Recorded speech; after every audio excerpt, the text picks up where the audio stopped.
Wonderful. Thank you. So to kick off the agenda of our meeting today, we're going to start with the introduction to San Diego Community Power, or SDCP.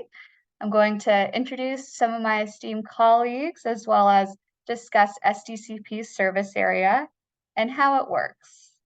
The second item will be about the Solar for Our Communities programs. We're going to talk a little bit about how these two programs came to be from a regulatory and legislative background, as well as an overview, how we're defining disadvantaged communities, and an overview of the DAC-GT or Solar Discount Program and CSGT, the Community Solar Program.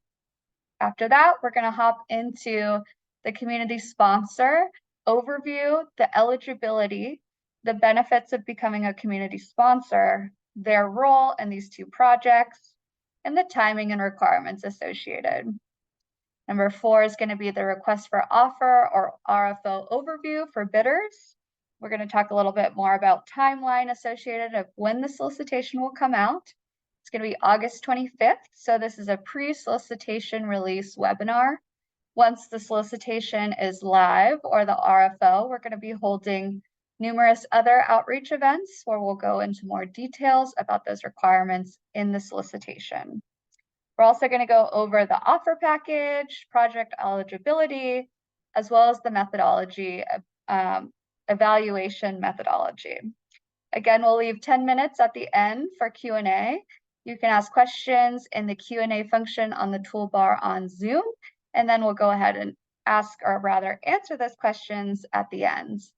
If you have questions following this webinar, I'll provide my contact information. That way you can send any questions that you may have at any time relating to these two programs. We're always available. On our next slide, we're going to go into a little bit of an introduction to SDCP, but I want to take a chance to introduce some of our panelists at our webinar today. Zia, do you want to kick us off? Absolutely. Good afternoon, everybody. My name is Xiomalis Crespo. I also go by Xio. I am the Community Engagement Manager here at San Diego Community Power, supporting our Solar for Our Communities program. Morgan, kicking it over to you. Thanks, Xio, and good afternoon, everybody. My name is Morgan Adam. I'm the Senior Manager of Local Development here at SDCP. I'm part of our Power Services procurement team, and my support of both Green Tariff programs will be mostly in management of the solicitation process, bid review, and award. So most of what I'll be discussing during the webinar is really directed to the developers interested in submitting offers. Okay, I'll pass it back. Tessa Tobar, I'm the lead for the DAC-GT or Solar Discount Program and the CSGT or Community Solar Program. Victoria? Hello, my name is Victoria. I use she, her pronouns. I'm a program associate at San Diego Community Power, and today I'll be helping with any technical support and supporting with the Q&A at the end. Thank you. Back to Tessa. And I'm going to pass it back to Zio. Back to me. So before we got it started into the specifics of the program, we wanted to provide you with an overview of San Diego Community Power. So San Diego Community Power is a not-for-profit public agency formed in 2019 that since February 2022 has provided reliable and affordable electricity to customers across the cities of San Diego, Chula Vista, Encinitas, La Mesa, and Imperial Beach. In addition, we have recently enrolled a national city as well as the unincorporated communities of the county of San Diego to total 1 million customers served. Please do note that sovereign tribal nations in San Diego County are currently not served by San Diego Community Power. But once fully launched, the San Diego Community Power is on track to become the second largest CCA or community choice aggregator in California. I did also want to take a moment to recognize and appreciate the tireless advocacy and support of our local leaders, residents, community-based organizations, and other community choice aggregators in the state throughout our development process. The work of San Diego Community Power is key to achieving our collective goals around 100% renewable energy as soon as feasibly possible, as outlined in the climate action plans of several of our member agencies. Next slide, please. How it works. So San Diego Community Power was formed to purchase energy on behalf of its communities. This means that SCCP is different from traditional investor-owned utilities in that it does not own or operate the energy grid. That is still very much handled by SDG&E or San Diego Gas and Electric. Instead, SCCP purchases the energy needed to supply its customers by contracting directly with renewable energy providers. This, in turn, introduces competition and more local control into the energy market, allowing SCCP to negotiate for cleaner and more local energy at competitive rates and to reinvest those revenues into community projects and programs. As a community provider of clean electricity, SCCP has the very unique opportunity to support energy efficiency and decarbonization programs, develop more local renewable energy resources in the San Diego region, and invest in innovative, clean technologies and energy-related job training. SCCP does this through a board of directors that includes one elected official from each member agency and is supported by a community advisory committee that includes 2 community representatives from each member agency.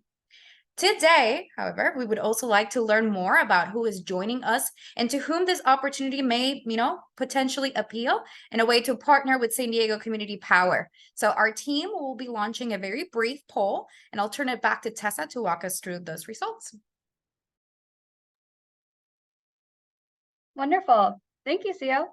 So as you can see here, we have our first poll with 2 questions. We let you guys know a little bit about who we are, but we're very interested as to who you all are as well. So as I mentioned in the beginning, if you're either a solar developer, a school, nonprofit, CBO, or government entity, we would like you to choose which one of those options best describes you. And then the second one is where your organization is based geographically. These 2 programs will serve residential customers in disadvantaged communities in the city of Chula Vista, the city of National City, and the city of San Diego. So we'll give about a minute for folks to answer that, and then we'll go ahead and share the results so you guys can all know who's on this call and who you can be networking with post-webinar.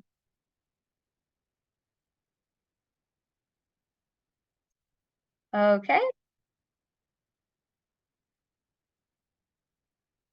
Let's go ahead and share those results, Victoria.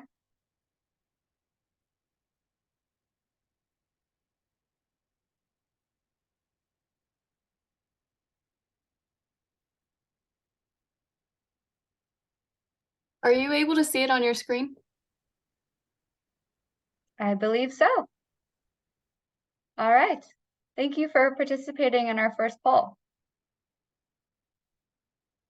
Oh, the share results button is now up. So I think if you select that, other folks will be able to see.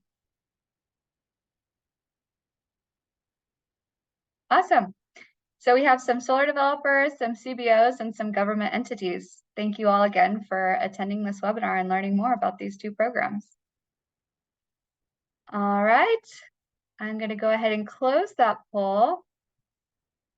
And now we're going to get into our second agenda item, which is about SDCP's Solar for Our Communities program. I want to provide a little bit about the regulatory and legislative background in terms of how these 2 programs came to be.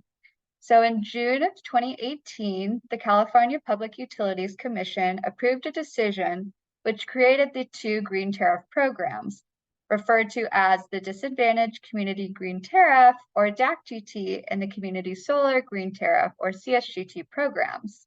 These are funded and designed and also named programs. So the CPUC named them as CSGT and DAC-GT, but SDCP refers to them when we're speaking of both of them as the SDCP Solar for Our Communities programs. In November of 2021, SDCP was allocated the largest allocation in the state, with 14.39 megawatts for DAC-GT and 4 megawatts for CSGT. In October of 2022, SDCP submitted a Tier 3 implementation advice letter to become a program administrator for both programs and seek approval of our implementation plan. SDCP expects to fill our eligible program capacity allocation under the DAC-GT and CSGT programs over multiple RFOs. This RFO, however, is the first of SDCP's DAC-GT and CSGT program RFOs. The SDCP Solar for Our Communities brand will be used with our customers. However, since solicitation materials reference the CPUC-approved programs, DAC-GT and CSGT, these names are used throughout the presentation.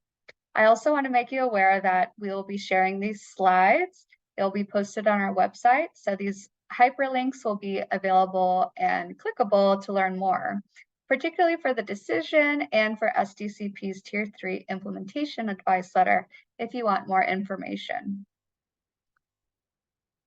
A general overview of the Solar for Our Communities programs are that these programs were designed by the CPUC to increase renewable energy generation among our residential customers located in disadvantaged communities per the Cal Enviro Screen 4.0. Cal Enviro Screen 4.0 is made available. It is a state program where you can locate the census tracts geographically of where folks are considered to be in a disadvantaged community. It will also provide a more comprehensive definition of what a disadvantaged community or DAC entails. The second part of why these two programs were created is that it offers that 100% renewable energy to those residential customers who are eligible for two state programs, one being the California Alternate Rates for Energy, or CARE, and Family Electric Rate Assistance Program, or FARA. On top of that, it also provides an additional 20% discount on their electricity bill for the electricity and delivery portion of your SDG&E bill compared to their otherwise applicable tariff. So for those residential customers that are eligible for CARE and FARA or already enrolled in CARE and FARA, they receive an additional 20% bill discount, which can amount to up to a 45% bill discount on eligible customers' bills. A little bit about how a disadvantaged community is defined is that the CPUC defines them as census tracts that are either in the top 20 or the top 25th percentile or above the 75th percentile in the current CalUPA Cal Enviro Screen 4.0 on a statewide basis. Or it's one of the census tracts that scores in the highest 5% of Cal Enviro Screen's pollution burden, but does not have an overall score. For SDCP service territory, we have over 40 eligible census tracts, again, in the cities of Chula Vista, National City, and the city of San Diego.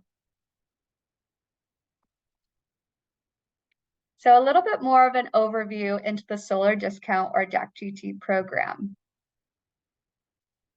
DAC-GT customers will receive renewable energy from Renewable Portfolio Standard or RPS eligible projects located in a DAC in SDG&E service territory.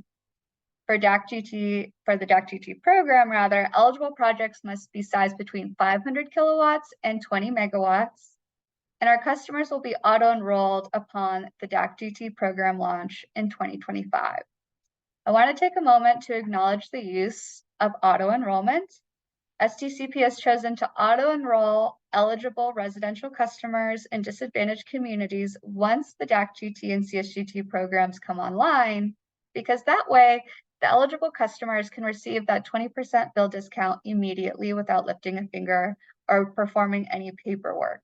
We want our customers to receive the benefit of 100% renewable electricity, the 20% bill discount, and also the other benefits associated with these two programs as soon as possible. And again, they'll receive that 100% renewable energy at a 20% discount on their total electricity bill, which should equal about a 45% discount on their bill once they're auto-enrolled.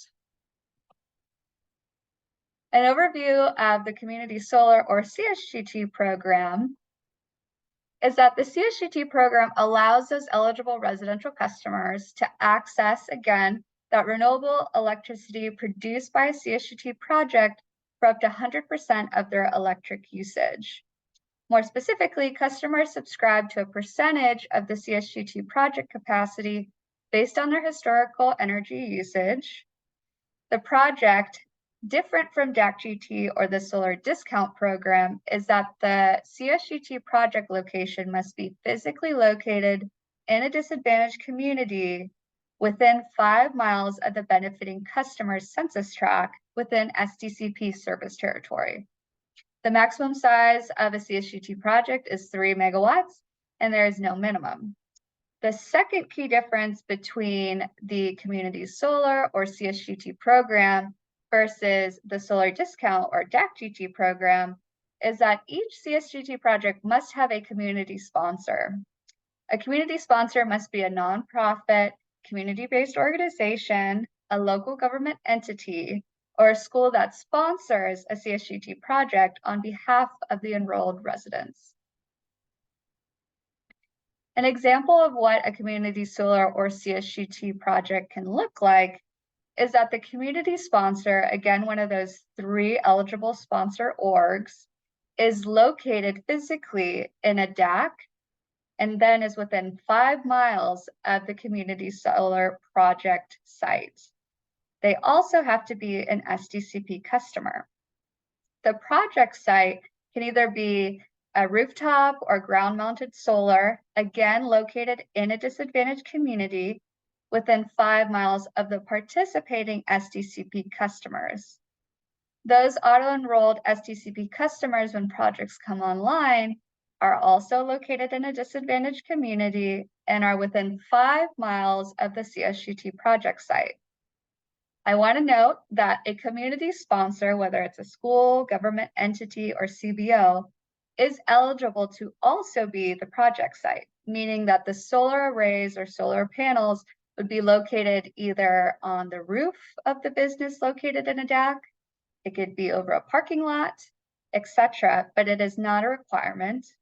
And we're going to get a little bit into the benefits and the eligibility of a community sponsor.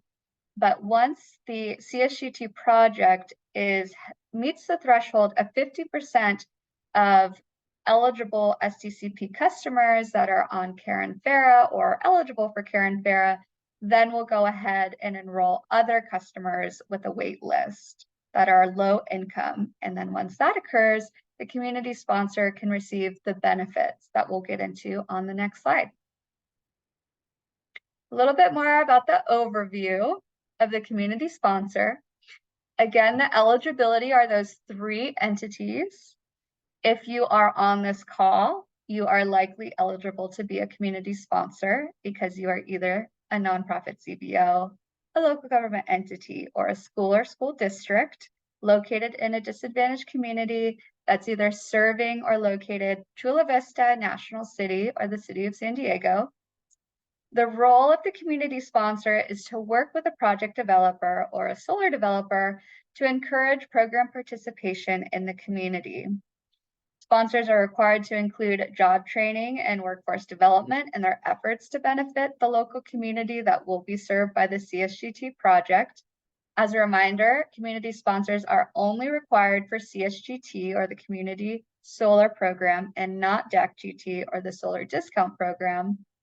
And SDCP will provide support to local orgs and solar developers or bidders to identify potential CSGT project sites and sponsors. Getting into the benefits for why you should be a community sponsor is that the community sponsor is eligible for up to a 20% bill credit for usage and up to 25% of the project's estimated output. So for CSGT, our megawatt allocation is around 4 megawatts.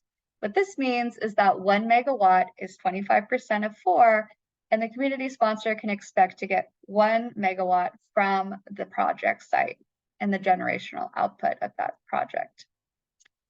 The reason for having a community sponsor, these last 2 bullet points are particularly important because having a community sponsor ensures the community involvement, the awareness, and substantial interest of community members in subscribing to the project. It also captures community suggested host sites and verification that the site chosen for the bid is consistent with community preference. In layman's terms, this essentially makes sure that the project site for the CSGT or the community solar program is located in an area within the neighborhood in which the CSGT project will serve, and a location that the community or the neighborhood prefers, and especially not in a location that the community would not like to have this project located in. Regarding the role a little bit more and timing associated, is that one of the requirements of a community sponsor is that they provide a letter of commitment. This is a California Public Utilities requirement, and the purpose of the letter of commitment is to show that the project proposed in your city as a part of SDCP's request for offer process for the community solar program is included in the solar developer's bid. So SDCP will work with the community sponsor to conduct outreach and create interest in subscribing to the project if the sponsored projects are selected. So while the RFO is open beginning on August 25th of this year, we want those potential organizations that could sponsor a CSGT project to learn about the program benefits. The first step is attending this webinar and staying involved. So thank you for being here. We also want you to understand SDCP's support to you and find out about those potential project sites for the CSGT program. When the RFO is live, which will be open for 6 months from August 26th to February 24th of next year, we'll have multiple bids when we release our solicitation or RFO documents. This means that each bid that is submitted from a solar developer will need a letter of commitment from a community sponsor, which means multiple organizations could be reached out to by solar developers that are wanting to submit a bid for our RFO. And when the RFO closes in the spring and summer of 2024, SDCP selects the projects or the bids we receive. And if the bid that is selected includes your organization with the letter of commitment, then we're going to work together to begin outreach in your communities to let them know that these programs are coming and how they can be involved, and just spread general awareness about the benefits that this change will be coming and that they'll receive 100% renewable electricity as well as the 20% bill discount. To break it down a little bit more, the community sponsor provides the letter to the project developer who includes it in their bid package to SDCP. We want to emphasize, though, that SDCP will provide support to community sponsors about what to include in the letter of commitment and connect them with solar developers. We'll also be helping those solar developers to connect with community sponsors and truly understand the requirements and what they're getting into to benefit their communities.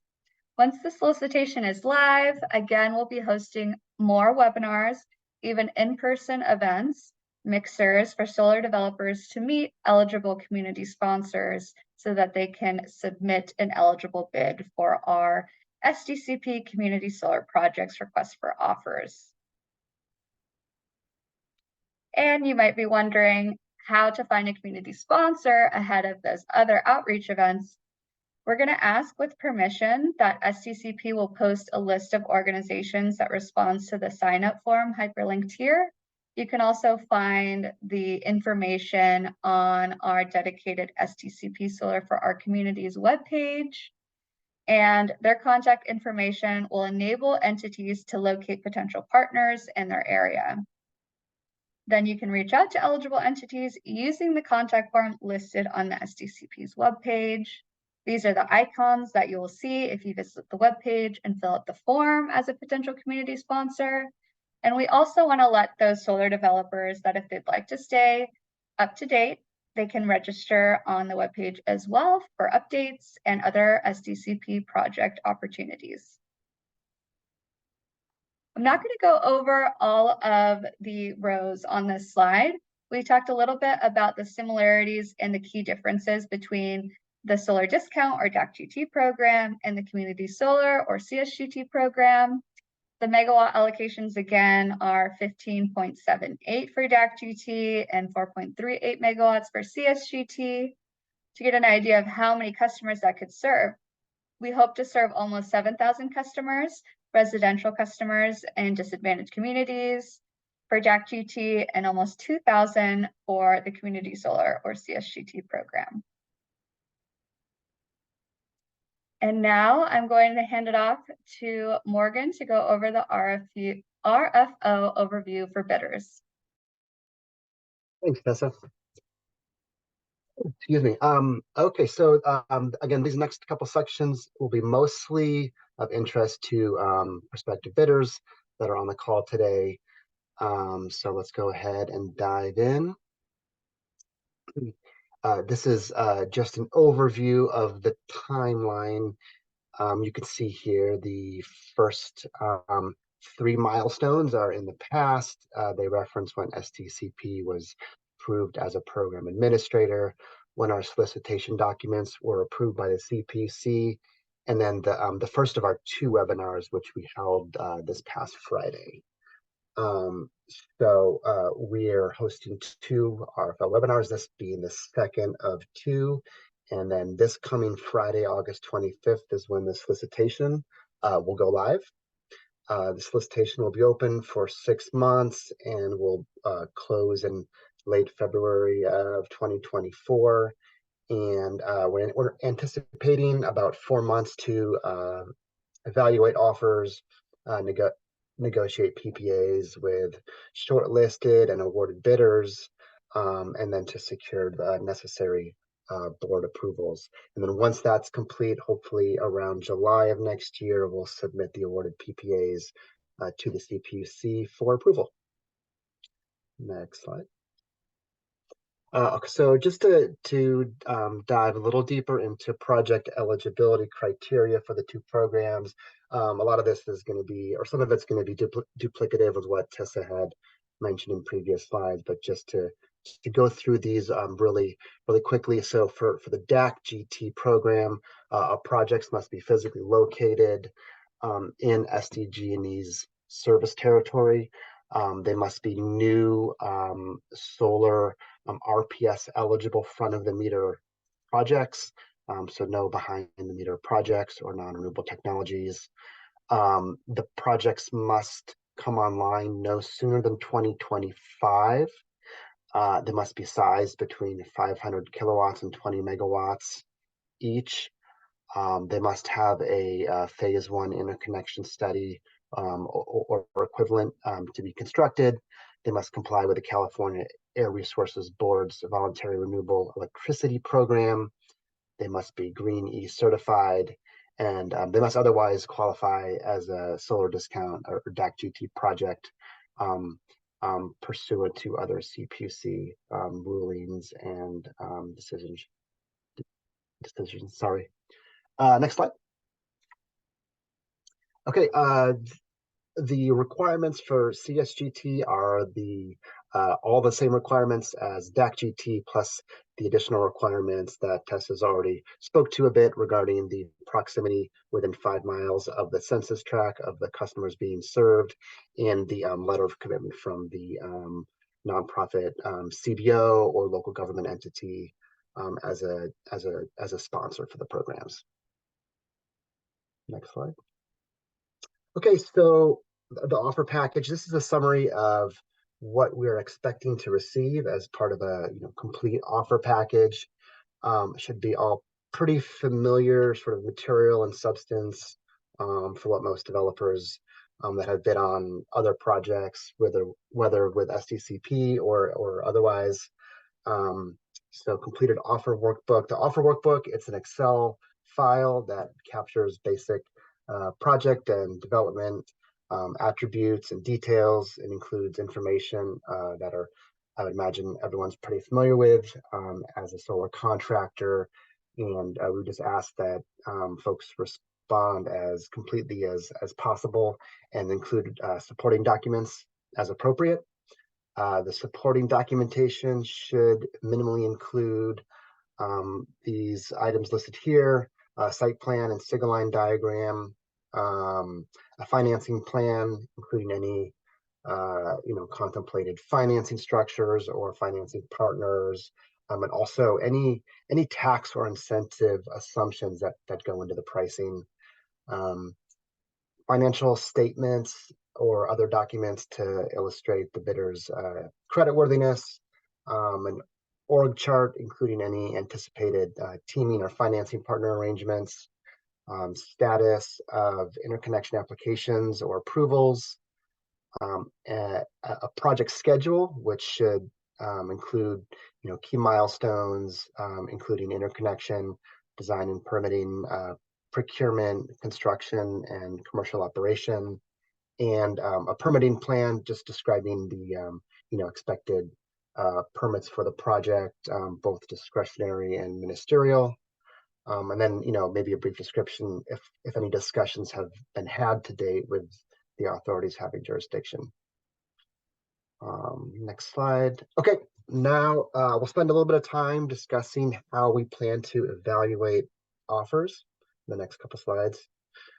Okay, so first and foremost, all offers and projects must meet the CPUC's mandated eligibility requirements as outlined in the solicitation and CPUC rulings. And then, beyond that binary pass-fail of eligibility, STCP will use the same set of evaluation criteria that we apply to other procurement solicitations, and that's outlined in the next slide that we'll review in just a second. These criteria include both quantitative factors like price and schedule, but also qualitative factors as well, such as community and workforce benefits. Offers are reviewed holistically by SDCP staff and a contracts working group that's made up of SDCP executives and board members. And we will award offers that perform best against these evaluation criteria up to the remaining program capacity for each respective program. Next slide. Okay, so the evaluation criteria, it's generally divided into these 5 categories that I'll talk through briefly. Price, this is the quantitative assessment. It considers what products are offered and the economic and regulatory compliance value to SCCP and our customers. The development score, and that considers the sort of qualifications and experience and financials of the developer and management team, as well as any progress towards things like site control, permitting, interconnection, financing. Community benefits, this considers the level of community outreach and engagement and any other project benefits to the community, whether they're economic, societal, or otherwise. Workforce development, this considers whether the offer meets SDCP's inclusive and sustainable workforce policy, and that considers impacts to the local economy and workforce. And examples of relevant information in this category include things like expected number and duration of hires from local workforce, and the bidder's commitments to prevailing wage and use of skilled labor. And then finally, environmental considerations. This category considers factors such as impacts of land use, whether projects are located on previously developed or disturbed lands, and any environmental mitigation efforts that are expected as the project is designed and constructed. Thank you, Tessa. I think that may be the last slide I have. Yep. Thanks so much, Morgan. So again, we ask that you submit any questions in the Q&A toolbar on Zoom. We are going to consolidate questions that are very similar in nature. So if you don't see your question directly said out by Victoria as our technical background specialist, as well as program colleague, we're going to go ahead and take those questions that are submitted in the Q&A box now. I also want to remind folks that if you think of a question after this meeting, or you would like more information, please feel free to reach out to my email here listed in the slides, which will be available to you after this webinar. And just please be sure to include the subject line 2023 Solar for Our Communities webinar number 1 or number 2 FAQs. And again, the answers will be posted on the website periodically as we receive more questions. So we'll be updating that document. And then just another reminder for our developers on the line to stay up to date by registering on SDCP's Solar for Our Communities webpage for project opportunities and updates regarding these 2 programs. And then for our potential sponsor organizations, we ask you to sign up to learn how you can partner with a solar developer for the community solar or CSGT project. You'll see the solicitation go live on SDCP's solicitation page on August 25th of this year or this Friday. And again, at any time for updates, check our Solar for Our Communities webpage. So I'm going to hand it off to Victoria to field any questions that we've received. Thank you, Tessa. We actually haven't received any questions. I think that's because we had such a large attendance on Friday. And so many questions were asked on Friday that we don't have any questions. But if any of you have anything, please drop them in the Q&A section, or after this webinar, you're more than welcome to send them to Tessa. Okay, well, we'll give just a couple more minutes in case anyone's feeling particularly shy. We do appreciate the participation at our first webinar on Friday. And just another reminder, we will be hosting other webinars and outreach events to connect with those potential sponsor organizations as well as solar developers once the solicitation comes out on Friday, and we can get more into those technical details.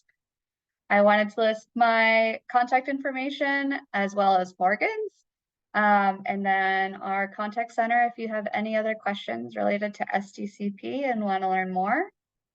And I'm going to go to our next slide. We didn't receive any questions as far as I know. Oh, I think one just got populated in the Q&A chat. I knew there was going to be someone. We hope to receive questions. We hope folks want to learn more and get involved in these 2 programs to benefit our local communities. So someone was curious if the questions posted at the last webinar would be aggregated, and if any of us would be able to come today and be able to benefit from the Q&A session.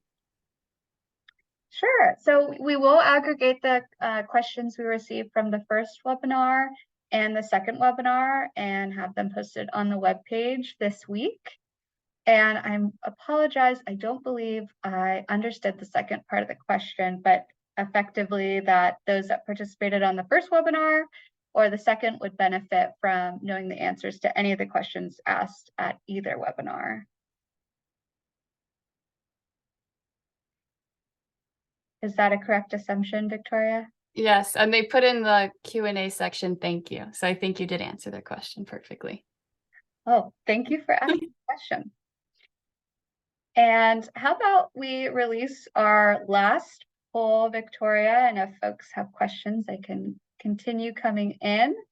So this last one is essentially, we have the form on SDCP's Solar for Our Communities webpage, but effectively we just want folks to know that if they fill out that form or they attended this webinar and you are one of those 3 eligible organizations for community sponsor, if you would be comfortable with us, SDCP, sharing your contact information with potential solar developers that will be bidding on our RFO coming up soon.